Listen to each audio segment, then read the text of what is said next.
Perkembangan bayi di usia 8-12 bulan.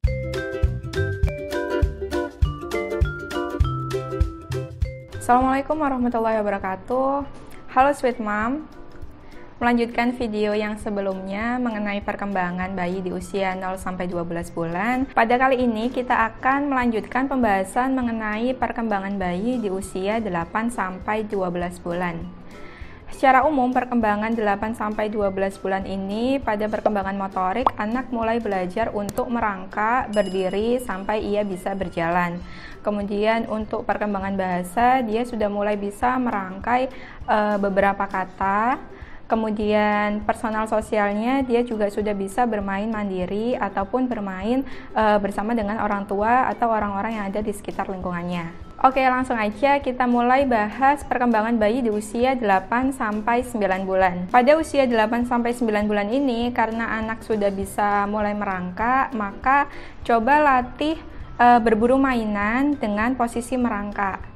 Jadi tujuannya merangkak ini kan penting sekali. Ketika kita memberikan ruang yang cukup besar untuk anak, maka anak lebih bisa mengeksplor benda-benda yang ada di lingkungannya. Selain itu, ketika anak dalam tahap merangkak ini juga biasanya anak akan merambat ke tangga atau ke tempat yang lebih tinggi. Nah, ini tidak perlu dilarang karena semakin anak mengeksplor ruang yang lebih besar, yang lebih banyak, kemampuan anak akan lebih berkembang. Yang penting ketika anak mulai mengeksplor ruangan, pastikan ruangan itu aman dan selalu dampingi anak. Kemudian setelah anak mulai belajar merangkak, dia mulai belajar untuk berdiri dengan berpegangan. Kemudian bayi mulai bisa menggabungkan ocehan menjadi beberapa kata. Jadi karena kemampuan bahasanya sudah mulai baik, dia juga bisa meniru omongan-omongan orang. Jadi kata-kata yang diucapkan oleh dia seperti sebuah kalimat yang dia ucapkan ke orang dewasa. Pada usia ini juga, bayi mulai bisa menggenggam, kemudian memukul-mukul barang, atau bahkan sampai melempar barang itu. Biasanya pada tahap ini orang tua kadang agak jengkel dengan bayi karena sering melempar-lempar barang. Padahal sebenarnya ini merupakan proses belajar bayi pada objek permanen. Jadi pada awalnya bayi ini menganggap dunia yang ada sekitarnya hanya sekedar apa yang dia lihat. Jadi kalau ada benda atau orang yang ada di depannya, yaitu dunia dia. Kalau misal benda atau orang itu tidak ada di depannya, berarti benda atau orang itu hilang. Maka dari itu, bayi kalau misal tidak ada orang yang ada di depannya, cenderung untuk cemas dan menangis. Nah, ketika dia proses melempar barang ini, dia menyadari bahwa benda-benda yang tidak terlihat olehnya sebenarnya sepenuhnya tidak hilang atau tidak pergi. Jadi pada tahap ini, bayi belajar bahwa benda atau orang yang tidak ia lihat sebenarnya tidak menghilang. Jadi kalau misal bayi melemparkan barang atau sesuatu, jangan buru-buru diambil barangnya, tapi tunjukkan barang itu ke bayi. Supaya bayi mengerti bahwa benda itu masih bisa terlihat olehnya. Kemudian setelah benda itu terlihat olehnya, bisa dibantu mengambilkan barang itu ke bayi. Biasanya proses ini akan berjalan berulang-ulang, jadi tidak hanya 1 kali atau 2 kali bayi melempar, tapi butuh berulang kali supaya bayi lebih bisa memahami pada objek yang permanen ini.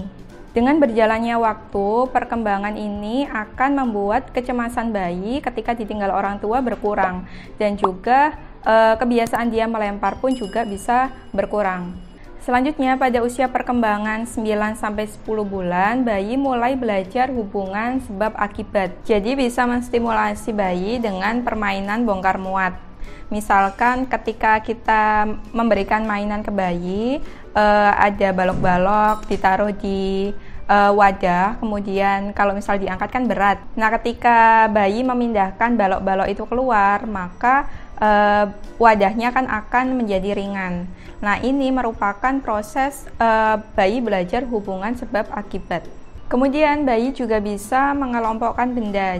Jadi misal kita menyediakan bola dan juga boneka. Kemudian kita siapkan 2 wadah.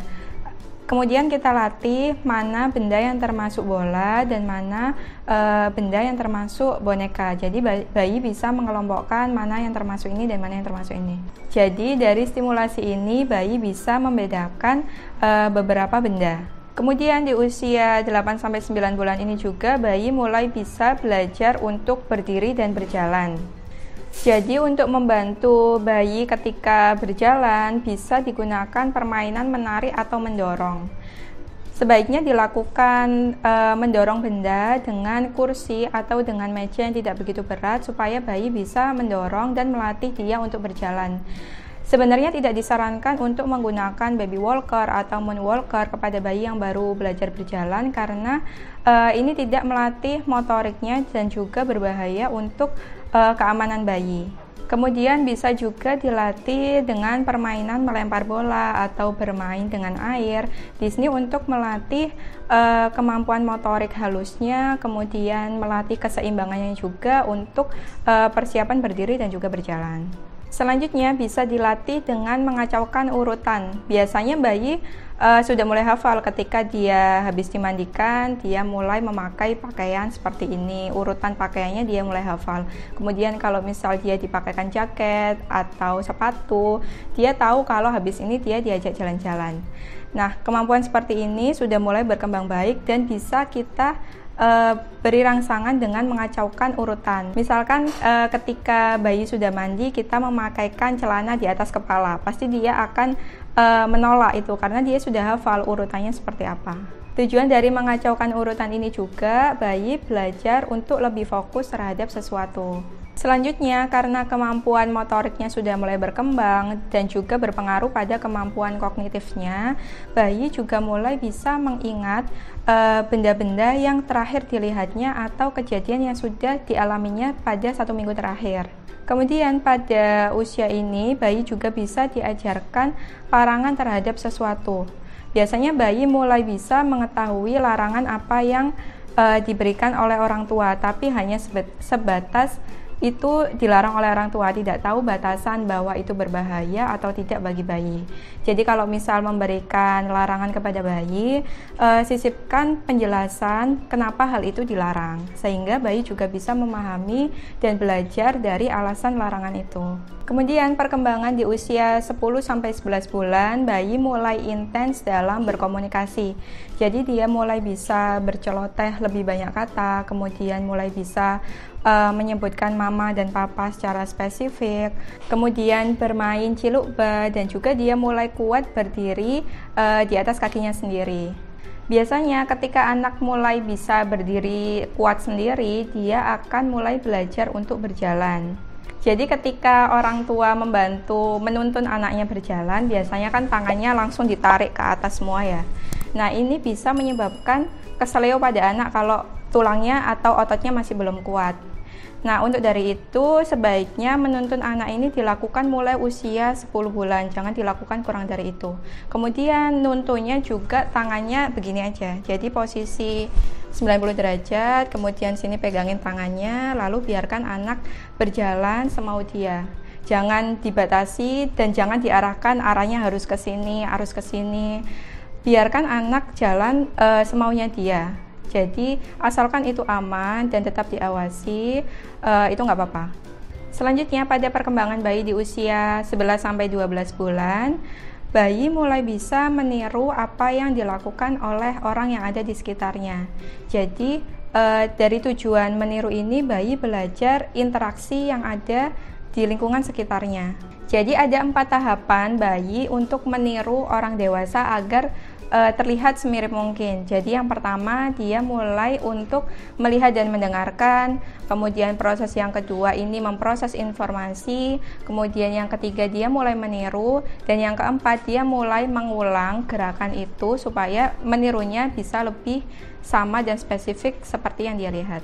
Kemudian dia mulai belajar untuk mengkloning benda. Jadi kalau misal melihat orang tuanya makan pakai piring, dia juga maunya pakai piring. Jadi berikan benda-benda yang biasa kita pakai untuk ke bayi dengan ukuran yang relatif lebih kecil dan bisa digunakan untuk dia. Selanjutnya bayi mulai belajar untuk membolak-balikkan buku. Jadi pada usia ini ketika mendongengkan anak sebaiknya gunakan buku. Jadi minimalisir penggunaan gadget saat berinteraksi dengan anak.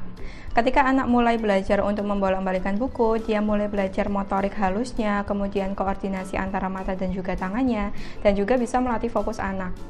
Untuk buku-buku yang digunakan pada usia ini bisa digunakan buku softbook atau buku boardbook yang lembarannya lebih tebal. Kemudian karena perkembangan bahasanya sudah lebih meningkat dan lebih baik, dia bisa diajarin untuk tolong dan terima kasih. Kemudian dia juga bisa menyampaikan bahasa dengan berbagai macam gestur. Kemudian dia juga bisa menyemburkan berbagai kata yang lebih banyak dibandingkan usia sebelumnya. Nah, itu tadi perkembangan bayi di usia 8-12 bulan. Jadi yang perlu diperhatikan oleh orang tua bahwa perkembangan motorik ini sangat mempengaruhi perkembangan kognitif dan kecerdasan anak. Jadi sebaiknya jangan melewatkan fase perkembangan motorik anak ini. Nah, itu tadi perkembangan bayi di usia 8-12 bulan. Yang perlu diperhatikan oleh orang tua bahwa perkembangan motorik bayi mulai usia 0-12 bulan, mulai dari berguling sampai akhirnya dia bisa jalan, jangan sampai terlewatkan. Biasanya kan orang tua kalau misal anaknya tidak merayap atau tidak merangkak, itu bukan suatu masalah yang besar, yang penting anaknya bisa jalan. Padahal kemampuan ini berpengaruh terhadap perkembangan kognitif anak. Jadi perkembangan motorik ini bermanfaat untuk kecerdasan motorik dan intelijensi anak.